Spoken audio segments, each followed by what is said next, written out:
Geography and You presents. Hello and welcome to a new edition on the GNY Live podcast series Building Educated India. I am your host Hiteshika and we are excited to kick off this series with an important discussion on the new Education Policy 2020. Education is the foundation of a progressive society, and with NEP 2020 aiming to transform learning in India, it's crucial to examine its promises, challenges, and real world impact. Joining us today is our discussant Dr. Shulagna Chattopadhyay, Editor in Chief of Geography and You, along with our special guest Professor Sachidanand Sinha. Professor Sinha has taught at Jawaharlal Nehru University's Center for the Study of Regional Development for 34 years. His work focuses on education and healthcare access, especially for marginalized communities. He has also contributed to policy making at both central and state levels and serves as the editorial boards of several international journals. This opening episode will present an overview exploring the key features of NEP 2020. With that, I hand it over to Dr. Chattopadhyay to lead today's discussion. Over to you, Dr. Chattopadhyay. Thank you. Thank you, Hiteshika, for setting the tone of today's discussion. We are delighted, sir, that you could make time for us today. Sachi, sir, as we fondly call him. I was So fortunate. am I, and good afternoon to your listeners. Hello, sir. Now we are, of course, we want to talk about the NEP today, but before we begin, some more in-depth questions, I would like you to just give us an idea about how NEP is a game changer. What do you think? What do you think are its positives? How do you think in the Indian context this works out well? Yeah, first of all, let me tell you that the National Education Policy 2020 was introduced on a certain day in July 2020 after the cabinet met. And those were the days when we had the COVID lockdown, and perhaps that was one of the reasons why it could not be debated so much in the parliament. I've been talking about pros and cons of the new national education policy, which, as you said, is a game changer. It's a game changer in the sense that it brings about a lot of organizational and institutional changes, some of which were needed and some of which could perhaps yield good results, but we have to wait and watch. Otherwise, the document is not very different from the documents that we have had earlier. I mean, we had the 64 Kothari Commission and the 1986 education policy reformed again in 1992, and so on and so forth. We have to really look at the vision of not only the commission, the first, because much of the reforms came much before the first Education Commission report was received by the government. So the credit has to be given to the Nehruvian or the Nehru Abul Kalam Azad, because Abul Kalam Azad was the first education minister.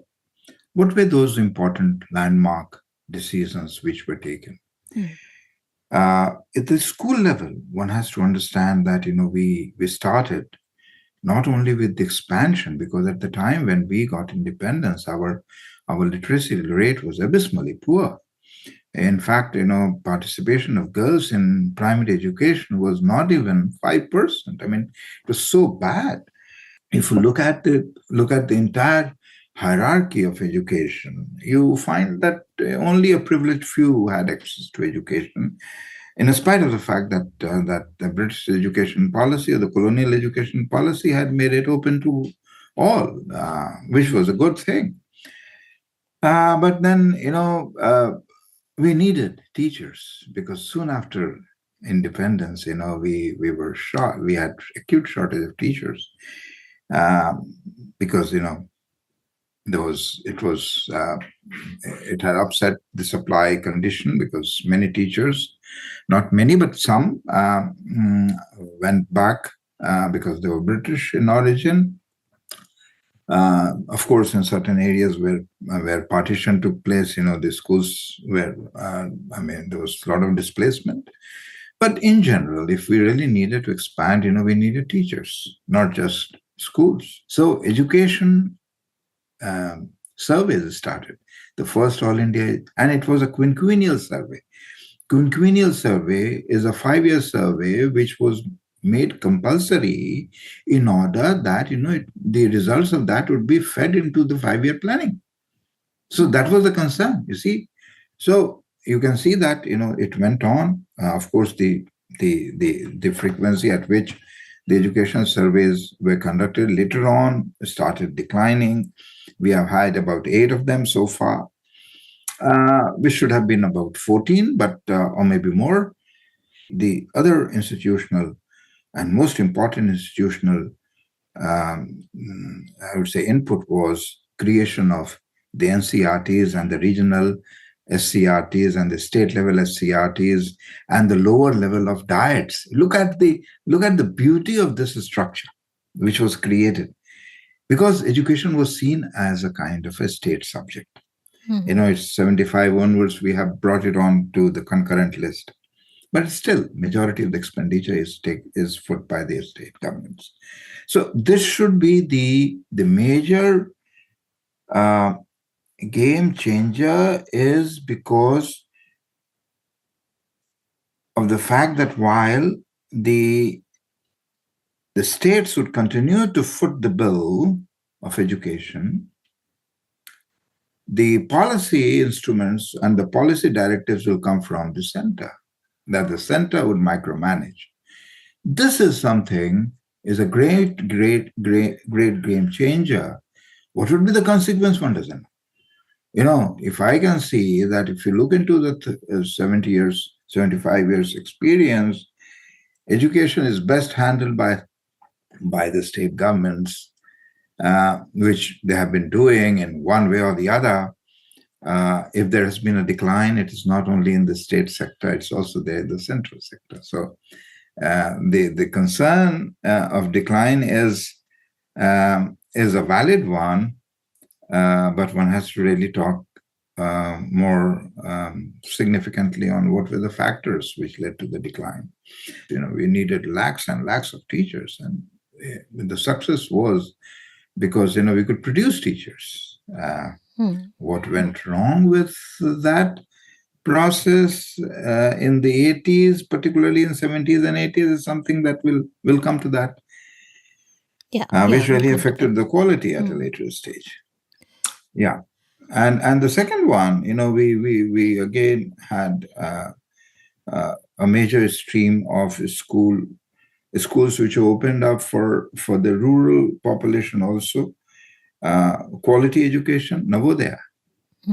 You see, so and everybody talks about the fact that Navodaya is a good system. But then why didn't the Navodaya or the central school experiment, which is the government sector schools, and there are several such government sector, state government schools which are extremely good, why those success stories have not been made part and parcel of the Education Commission report? So that's the first question that I'll ask. And it's a game changer because it's talking about privatization, bringing in the private sector. In India, it would certainly have an adverse impact on enrollment, some of which has started declining already. So that brings me to the question about, Professor, are India's children going to school really? I mean, how is it that enrollment, the school enrollment rates have been falling in the last few years? And fewer and fewer children, it seems, want to go to school. Why should it not be the opposite? Really, you know, we think that as we become more developed, people would be more aware about the need to educate themselves. And of course, you're aware about this UDISE Plus report of the Ministry of Education, which shows that in just 1 year, 1 crore enrollment drop rate has, and the absolute amount of 1 crore of students decline has been seen. And of course, over the years, we are seeing that there is, about a 6% drop that is kind of happening. So why? I mean, I don't understand. Why should it drop? There are many facets to this. It is one, that has to be looked at is that we really do not have the data. Why I say this? UDISE is one agency, which in fact, or one system, which in fact, UDISE Plus is a government agency which collects data from every school that they have that responds to their request. I mean, and that coverage is pretty good now. It was started way back in early 2000. So I think this is a good system to collect data from schools. But mind you, this is the data from schools. Mm-hmm. UDISE is not a data, doesn't present data from households. Okay. Household data is not there. So we don't know what is impacting. We don't know how many from which household is attending. Correct. How many children in which age group is available to go to school. We only know so many children are attending, or so many children were attending in the last year, and so many children are attending the same class in the following year. Mm-hmm. So we only have this data.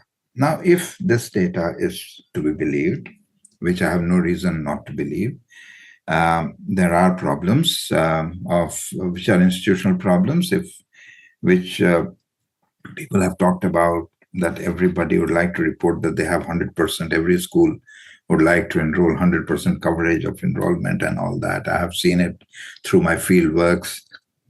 And India is a vast country, so any amount of field work is just not enough, a drop in the ocean. So I can't really claim that I really know much. But whatever little that I have been in a position to see over 500 villages or plus that I have visited in my career, I think, everywhere the story is that, the schools claim that they have 100% coverage. But when you go to the households, you find that, that claim is not correct. So we need data, which in fact is needed even for sample surveys, and that comes from census. And there has been no census. Correct.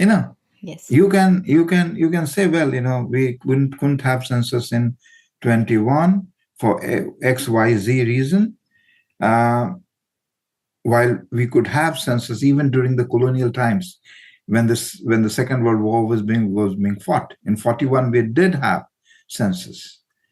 Okay, we couldn't have it in 21. What prevents you from having it in 23? What prevented you from having it in 24? And we are in 25. And there's hardly any talk that is going on. So we really don't know the demographic context. Now, so secondly, thirdly, that, India is undergoing demographic transition. The fertility rates have declined almost everywhere. But what is disturbing is, and therefore, in the light of the fact that, there will be fewer children in a certain age group than there were, say, in the previous year or say a few years before, waiting to be enrolled in class 1 or in primary school or pre-primary classes, there will be fewer children because the demographic transition is taking place. So that's good. But correct. What is the impact of that?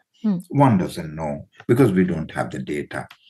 The NFHS can only give us some idea. And I think, there are people who are working on NFHS data, and that shows that yes. But what is disturbing is that the states where the number of children in the school-going age group is still very high are the states where the decline is remarkable. UP, Bihar. Okay. Then that is what is disturbing. Then why is this? Because here, in spite of the fertility decline, the number of children waiting to, because these are the places where we haven't really reached a stage where there is universal enrollment in primary classes. You have fairly large number of children out of school. And when you see the decline here, then you ask the next question. In spite of the fact that we have the Right to Education Act, RTE, why is it that children are staying out of the school? So that's something, which needs to be looked Professor, at. typically, what percentage of Indian children go to school? I mean, on an average, how many? How many children are really out of this? You see, Even if there you are look at various kinds historical. of estimates. The government says that elementary education is almost universal, which I think is not an overstatement. But I would rather put it somewhere for the elementary classes. When I'm saying elementary classes, I would include the primary and upper primary, that is up to class 8th. The enrollment varies, but at the entry point, I think the enrollment is close to about 96. That is GER, 96%. Okay. Yeah, or maybe a little more or a little less. It keeps declining because, you see, the GER has to be based on the estimated population in that particular age group. And we do not have the district level estimates. Right. We only have this. You can have the district level estimates, but only if you have regular censuses. We are still working on the data of 2011 census. Yeah, So there would be a tremendous amount of gap in spite of all adjustments that we and India is not a homogeneous country. So therefore, if you talk about the scheduled castes and the scheduled tribes, people living in the hills, in the mountainous areas, or in the forested tracts, or in the desert area, so there, because of several physical, environmental, and socio-economic conditions, the participation in primary education of various segments of population in different parts of India varies. So, going by one figure is not a very we cannot average. not we I cannot get. But but what I want to bring over here is that you are saying that the drop in enrollment rates could be because there's a change in demography with that is one, but lower that's not the fertility only rates. one. But could be a It could also be the hardship that the families are undergoing ever since there has been some kind of an economic crisis, both in rural areas and urban areas. So maybe there is a shift that the family is deciding as to whether to send the child to school or to send the child to earn a living. While we really don't know much about the child labor at the moment, but I think that could be happening. You see, children could be staying back home, or maybe. So there are several reasons. One has to, and one of the most important reasons, that one should not forget is the fact that, which I have been talking about in several of my writings. I have been saying this time and again, but there's hardly any serious discussion that is happening because, we have accepted the fact that, quality has to be maintained, which again, I'm saying that quality, quantity is a terrible area to Mm-hmm. really bring the discussion or focus the discussion on education. Quality will have to be, So yeah, and that's this. absolutely, Yeah, absolutely. and there is That that no that dilution. actually brings me Yeah, to the next question about yeah, quality of education. But yes, sir, complete what you yeah. were trying to say. Yes. So the point that I was trying to say is that in the name of efficiency and quality, and what is being talked about in the NEP 2020, you would like to rationalize school structure. So that means small schools are being closed down. Mm-hmm. And where are the small schools? The small Primarily. schools are in areas where population density is not very high. The small schools are there in the tribal areas. Small schools are there in rural areas, Mm-hmm. in small habitations. And these habitations, they are not very well connected by road. Absolutely. So if you are closing down schools because there are fewer teachers, you never bothered about appointing teachers. Mm. I mean, Yeah. find out as to what Yeah.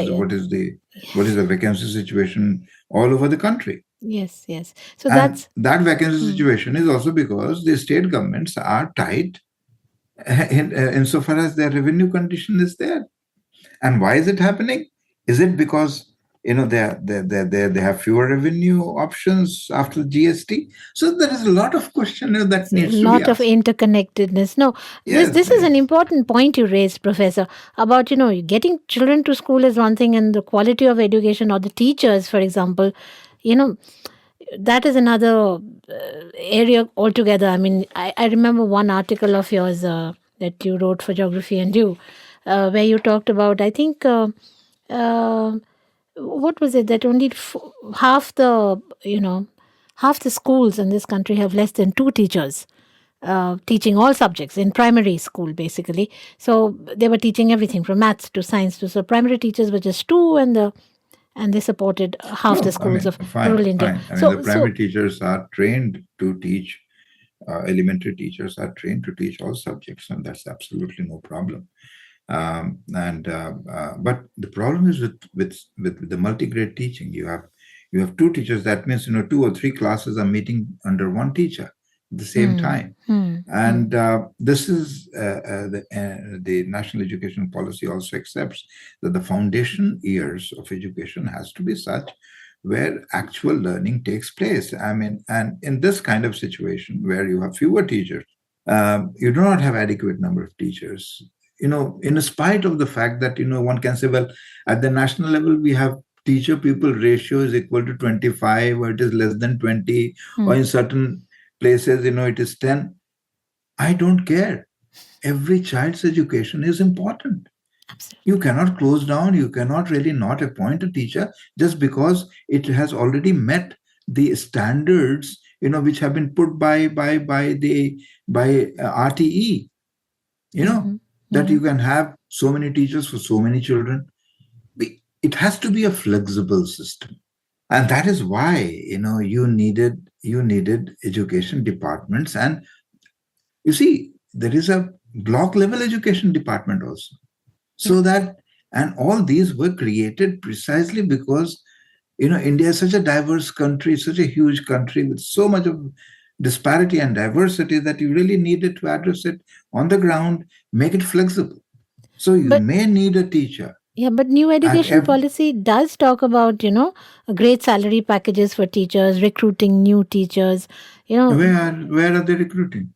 5 years That's, down the line, you can talk about, yes, one can say, well, we'll talk about it in 1947.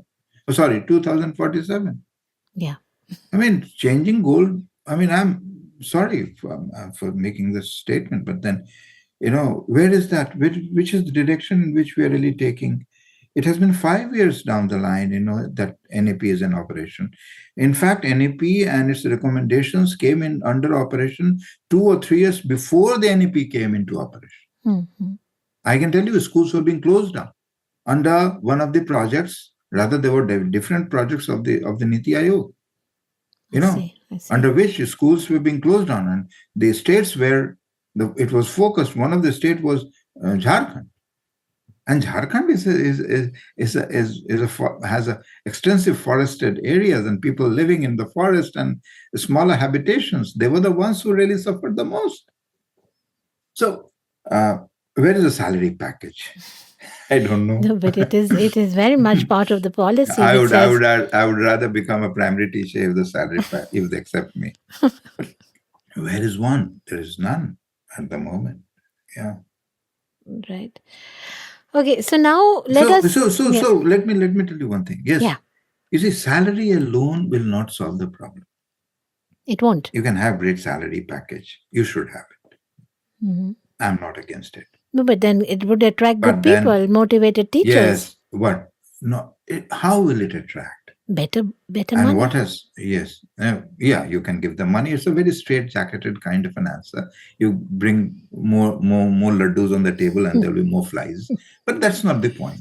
The point is that where do we have an apparatus in place to producing good teachers? B.Eds, B.Ed, 90% of the B.Ed schools are bad. but they're talking about teachers training also in the NEP. Better Yeah, but training. they're talking, but where is that roadmap? Where is that roadmap, and where are they building it up? In you see, we had a structure which was introduced uh, in '86, and after '86, Ramamurthy committee recommendations, some modifications. We came up with some kind of a education uh, peer group interaction policies through what we call cluster resource centers uh, and, um, and regional resource centers, which was largely a kind of a instrument which was influenced by the non-governmental organization, which they have been doing good work, where peer groups would meet. The teachers of a particular locality in a cluster would meet on a regular basis, exchange notes. In several parts of the world, this has really paid dividends. In South India, in Tamil Nadu, and several other places where the cluster resource centers were seen more functional, teachers have been reporting in several of their writings that they benefited enormously. But then, most of these cluster resource centers became the data centers for UDIs. Okay. Mm-hmm. So and there was hardly any interaction happening of the peer groups. So not only that, we diluted the B.Ed courses by providing online and what you call it uh, distance education Distance in B.Ed education. mode Yes, yes. Mm-hmm. for B.Ed. Yes. Mm. And not that distance education is banned. I mean, people should not get me wrong. But what really happened in this process was that you had plenty of them with degrees, with but little learned, little qualified people. I would say they had degrees, but they were not qualified to be teachers, right? So basically, the quality of the teachers were also in You have question. to really, that is the most important thing. That is the most important thing you have to have. You tell me, we talk about IITs and IIMs, where there is a national level teachers training college where people would aspire to go. There isn't. One at the national level. We should have one at, looking at the size of the teachers that is required, you need one in every district. And diets were a product of that. Yeah. But diets became administrative centers. Yeah. Yeah, I do agree. I do Yeah. agree, Professor. Yes. Yeah. So that's where That's, but the I am really riveted by this conversation actually. But Professor, we have kind of run out of time right now. We have a yeah. lot Please, more please. queries left. Mhm. I think we might need another episode with you because it's very interesting, and I do have very many queries left. But I'd like to pause here. so that we can engage again meaningfully, and we can like you said, good teaching and good podcast means that we need to keep tight hold of the time as well. Thank you once again, and I would Thank you, request. thank you. I'm sorry, you had many questions remaining, so I will one could come back perhaps to get you, back to Professor. you. I will. Yeah, I will come back to you maybe for in the second another. part. Yes. Right. Yes. Okay. Hiteshika, can you do the closing, please? Thank you, Dr. Chattopadhyay, for guiding today's insightful conversation, and a heartfelt thanks to Professor Sachidanand Sinha for sharing his expertise and valuable perspectives on the new education policy. Your views have helped us better understand the implications of the new policy on our education system. To our listeners, thank you for tuning in to the episode of GNY Live Podcast series Building Educated India. We are on Spotify, Instagram, and YouTube. Please subscribe and follow so that you do not miss any episodes. A blog of this podcast with all its details, reference links, and explanations is also available on the www.geographynu.com website. Remember to read it.